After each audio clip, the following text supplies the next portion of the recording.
ភ្នំព្រឹងនឹកឡើងគួរនំសំឡូងឯកភ្នំដូចយកអើស្ទឹងសងកាយជួយរួចរួមចិនមកអូអ្នកមិនអានឹកខ្ញុំទេ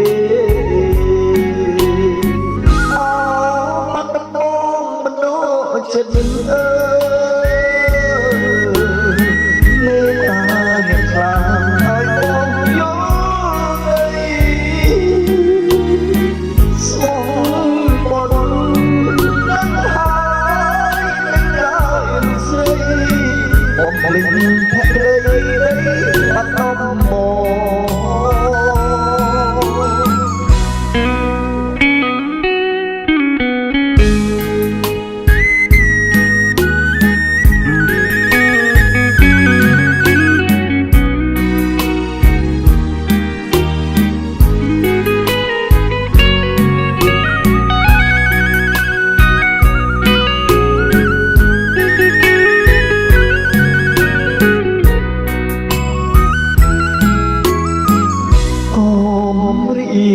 ភ្នំ